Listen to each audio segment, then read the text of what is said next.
What I'm going to do in this module is I'm going to try and walk you through an example where disruptive innovation might occur. It's in an area that you're probably fairly familiar. In fact, you're going to notice a lot of the pictures that I've used in here I've stolen from places you probably know, but I've changed all the names to be fictitious. I'm not trying to be judgmental in any way about whether people are making good decisions or bad decisions out there. I'm just trying to give you an example of how thinking the same way and spending our time continuing to try and make the same thing a little better every year gives rise to opportunities for someone to undercut underneath you and disrupt you. And this is the whole reason why we're discussing this topic in this course. So let's get into this example and see what you think. So here's a place called the Camden Simulation Center. It's a simulation center that's privately owned, but it contracts to the military. As you can see, military uses this under a variety of different conditions. Marine Corps, Army, Special Ops, whoever uses this facility. It's real high-end stuff, and they spend a lot of money in it. So let's take a look at what they've actually got there. The Camden Simulation Center has made a commitment to simulation. This is what they add to the training mix for their customers. They're also committed to high fidelity simulators. They do everything top of the line. They spend a lot of money. It costs a lot to use their facility. They keep it updated. Everything is pristine and cutting edge all the time. It's very large. Fit a lot of trainees through. They can put like a whole platoon through this thing if they want to. They're clearly viewed as a leader in the field. Some other things about the Camden Simulation Center: they buy their systems from only the best vendors. So you go to ITSEC, find all the best people. That's who their customers are. In fact, they're all together. The vendors are always asking this simulation center, "Where are you going next? We're going to build your products for you." So they're leaders in the industry. Very high-end instrumented simulators, lots of sensors, lots of data coming back. Just good stuff. We'd all look at it and go, "Hey, that's pretty cool." These are the same systems that Camden's competitors, what few there are, actually use. So the few companies or vendors or contractors that are out there building large-scale simulation centers for military customers are all using the same vendors.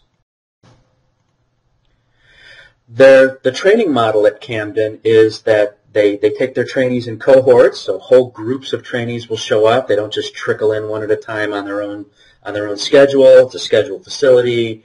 It's paid for in bulk. That's just the way it works. There's a fixed number of trainees per cohort. They use some classroom instruction, and they augment the simulation events. So you'll sit in a classroom and do briefings, go do an event, come back, do after-action review, that sort of thing. They've got 14 different systems in that building, all different sorts of things. So they got vehicles, they got mounted, dismounted, they've got all kinds of stuff. They've got lots of validated scenarios. So these they work on with their customers, very, very high level scenarios, all validated by subject matter experts. And they've got a dedicated team of simulation professionals on site all the time, making sure things are running. Something breaks, they get it back up very quickly. These people really, there's no skimping on what these guys are doing. Now let me introduce you to another company. This is called Salem Engineering's, their training division. As you can see, they're like in a strip mall. They're very small, but they're niche-y.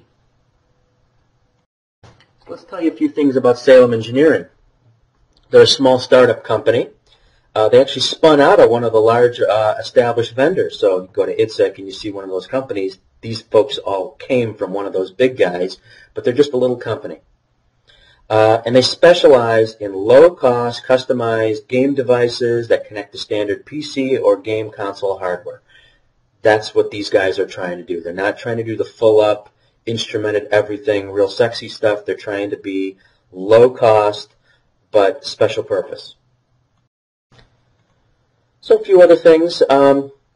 They've got a product available now. They're just starting, but they've already got a product available. And they can simulate a few of the things that the Camden Simulation Center can do, but not very much.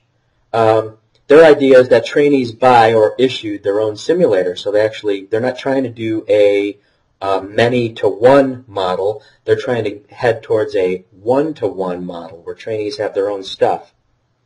And then the trainees might use, there might be some face-to-face stuff, but they might use Skype or a learning management system to interact with instructors and subject matter experts so that they move along in their progression of what it is that you're asking them to do. Very self-paced, but with feedback, but as compared to what Camden is doing, very low fidelity.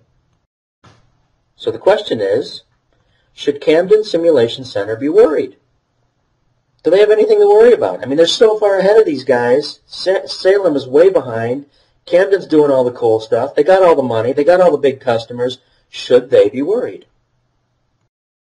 Well, let's sort of back off of this thing and let's compare Camden with Salem Engineering. So Camden is a leader in the field.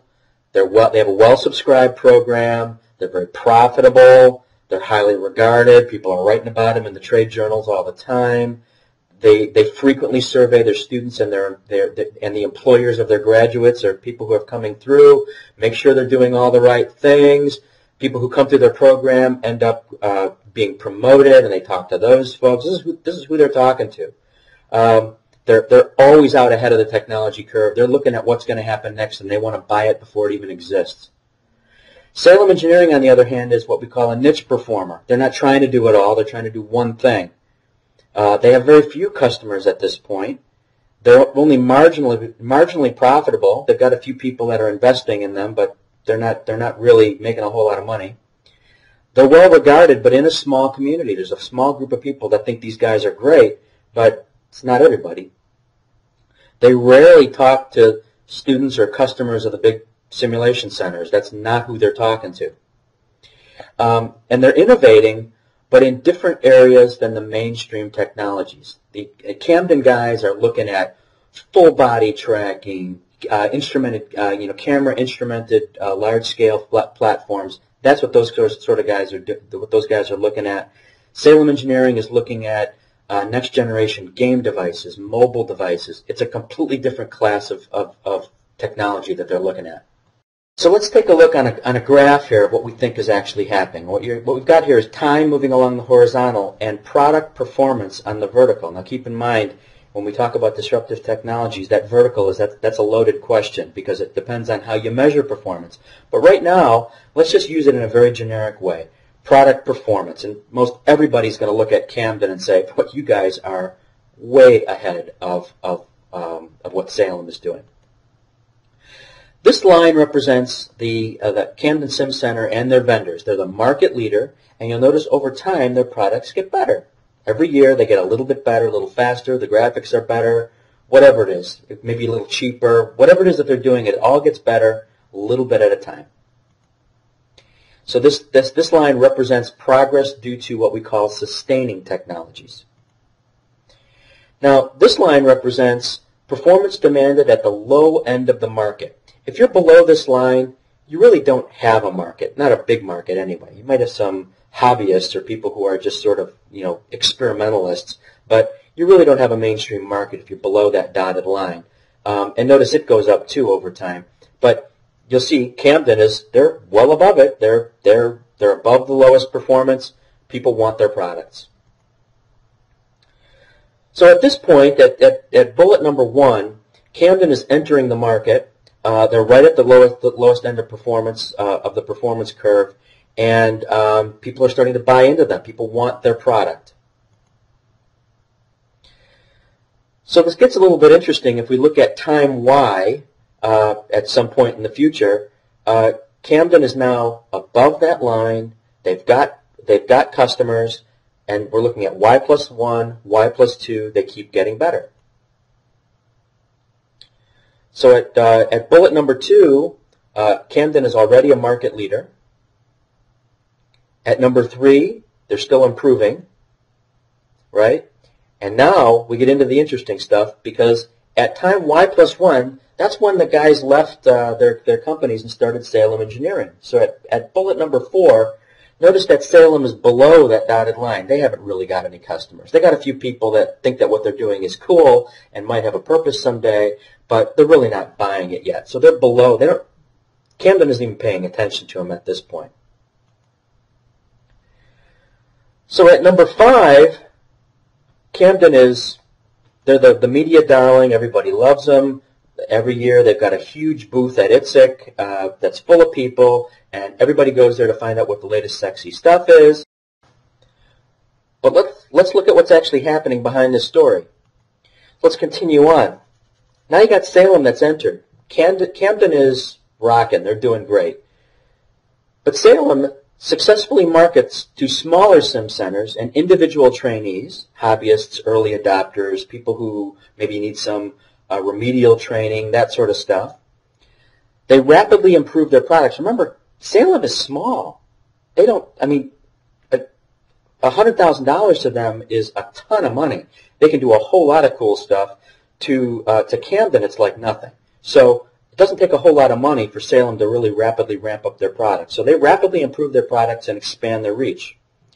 Meanwhile, Camden keeps buying better simulators from the same vendors. They're on that same path, and they keep doing the same thing, only better. So let's go back to that same picture and see what happens in a few years.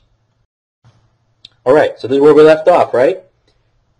Camden's doing their thing at bullet 5. Salem is in the picture at Y+1. What happens next? Well, now we're going to look at Y+2, Y+3. Look at that green dotted line. That's the progress due to sustaining technology in a disruptive technology. Because even after you've disrupted, you're still going to sustain. It's not one or the other. Once you've disrupted, you're still going to make your product better over the years. In fact, that's what makes it disruptive, is that you do make it better over the years. And in fact, you want to note that the slope of Salem's line is upwardly steeper than the Camden line, because they can move a lot faster. They're smaller and their innovations are cheaper. So they're making things better. Now, I also want to point out this dotted line up on the top. This is the performance demanded at the high end of the market. Best example of this right now is Microsoft Windows operating system. They're having a real hard time getting anybody to upgrade because nobody really cares about their new features anymore. We've already got everything we really need out of our PC, and so they keep trying to seduce us into upgrading, and we won't do it because they're above that dotted line. Well, eventually Camden gets above that dotted line. Now they got a problem. Now we get to Y+2, and they're rapidly approaching that upper dotted line, and their customers are going, wait, you keep making things better, and that's nice, but you want us to pay for those things, and we don't really see that there's a value to us anymore. But wait a minute, there's this little company called Salem Engineering, and they got cool stuff, way cheaper. Maybe we can start doing some business with those guys. So now I get to bullet number 6, where Salem is reaching that lower bottom line. And by the time they get to 7, they've now entered the market. Camden starts to notice, because all of a sudden they lose their first customer. Their first customer says, you know what? I'm not going to use you guys 12 times a year anymore. I'm going to use you once a year, and I'm going to start using these products from Salem Engineering for the other 11 months.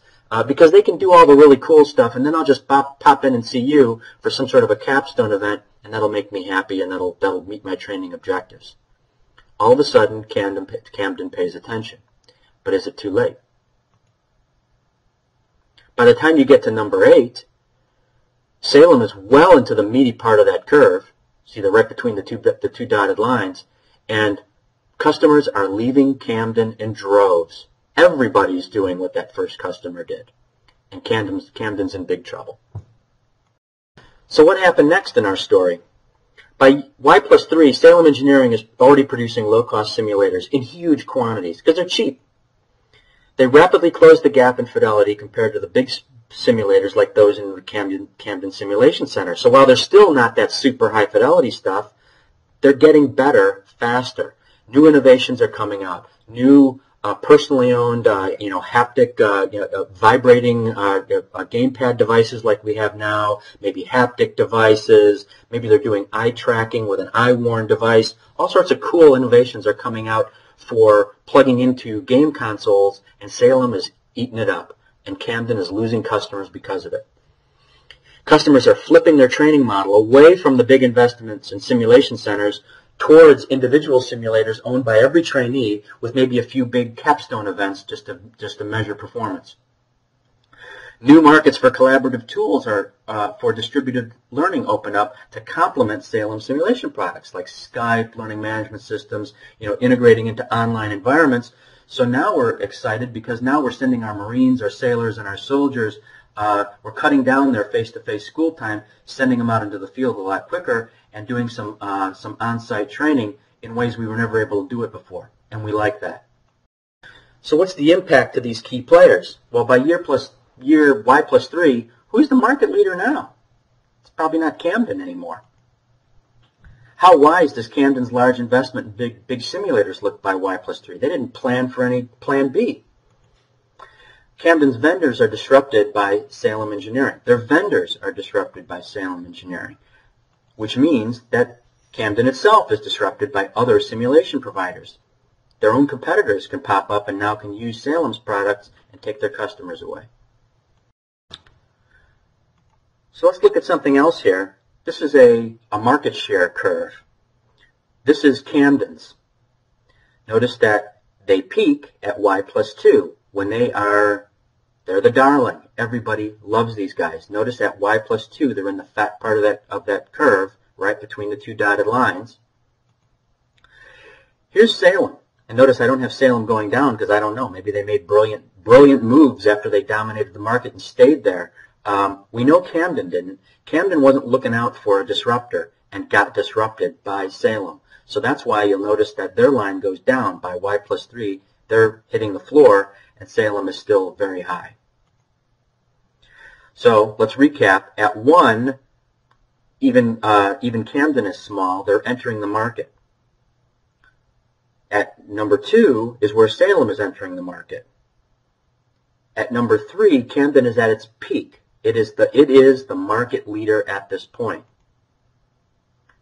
At number 4 is where Salem is starting to pick up some traction. They're starting to be more than just a niche performer. At number 5, you see the changeover point, where Salem is picking up customers hand over fist, and people are abandoning Camden in droves. By number 6, the game is over for Camden. They've already lost. They've already lost. The rules have been rewritten in Salem's favor.